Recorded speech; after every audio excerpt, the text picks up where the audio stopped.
of over 300 lives besides causing severe damage. According to the government, there hasn't been a flood of this scale in the last 90 years. The government has termed the situation of Kerala very serious.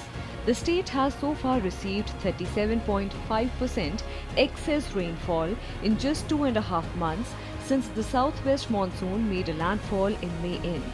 Some districts, such as Idukki, have received 83.5% excess rainfall. August rainfall in the state so far has been 2.5 times the normal for the period. On August 16, Kerala received 137 mm rainfall, which is 10 times more than normal rainfall in one day. Till August 17, the average rainfall was 175% more than the normal. It is a highly exceptional rainfall activity in the month of August over Kerala state. If you compare till 17 August, the rainfall departure from the normal conditions was 170%. And after 17, there has been decrease in rainfall. Therefore, as on today, the rainfall departure from the normal condition is 164%.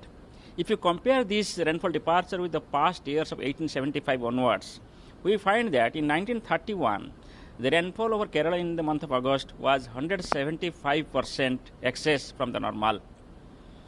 After that, this is the year where you have got such kind of highly excess and exceptional rainfall activity.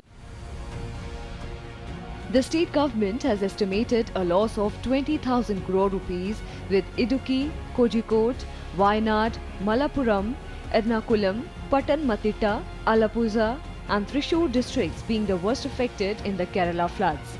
According to the Met Department, the deluge caught Kerala unprepared, particularly because it has been progressively getting less monsoon rainfall over the years. The incessant rains caused the rivers to overflow. There are a total of 41 rivers in Kerala which meet the Arabian Sea. There are 80 dams on these rivers.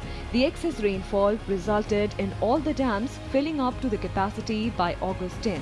It compelled the authorities to open the floodgates and release excess water that inundated the low-lying areas, causing a huge humanitarian crisis. For the first time in history, 35 of the 42 dams were opened. In Idukki, one of the main theatres of the tragedy, all 5 overflow gates of Idukki Dam were opened after a gap of 26 years. The opening of these dams compounded the misery already caused by rainfall. State government has not given any eye and ear towards the authorities to the challenges given to them earlier. The Gadkil report is very much clear, which was given to the state government. I am sorry to say that they have not seen even that report. If they have seen the report, then this havoc, this situation should not be there. And even then, state government has given so many warnings about it. Moreover, Met department has given the warning, and moreover, there is a act, NDMA Act, NDMA Policy 2009. All these things were given to the state government, and it is very much clearly written in this thing how to prepare from the disaster, such type of disasters, such type of crisis management, how to deal. It is written in that, but they have not think over it. They have not taken bother to even read the one book or one chapter about it. In February 2010, then Environment Minister Jairam Ramesh attended a public meeting in Kotagiri in Tamil Nadu, organized mainly by those associated with Save the Western Ghats group.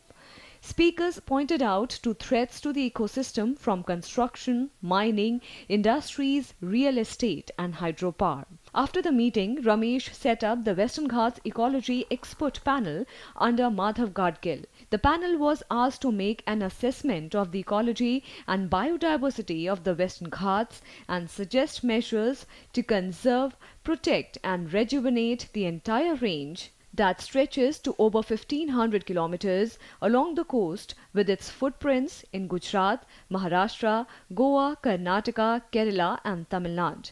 None of the 6 concerned states agreed with the recommendations of the Gadgil Committee, which submitted its report in August 2011. In August 2012, then Environment Minister Jayanti Natarajan constituted a high-level working group on Western Ghats under Kasturi Rangan to examine the Gadgil Committee report in a holistic and multidisciplinary fashion in the light of responses received from states, central ministries and others. This committee submitted its report in April 2013. But many states opposed it, saying that due to the implementation of this report, the population of the Western Ghats in the sensitive areas of the Western Ghats will be displaced from their residence. Environmental experts say that had the report of the Gadgil Committee been implemented to preserve the ecologically fragile area, then such tragedy could have been limited.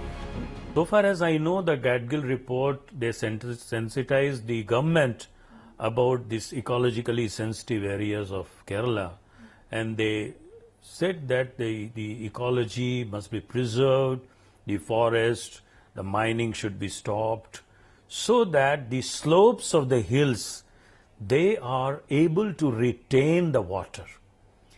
If you do mining, ruthless mining, and cut the trees, then the water cannot stay there, and it will come down the slope and it will flood the low-lying areas. So such reports are to be taken very seriously by the governments. The most horrific floods in Kerala so far came in 1924. Then there was record 3,368 millimeters rainfall in the state. The entire state was flooded for 3 weeks. According to an estimate, at that time, thousands of people died. Bureau Report, Rajya Sabha TV.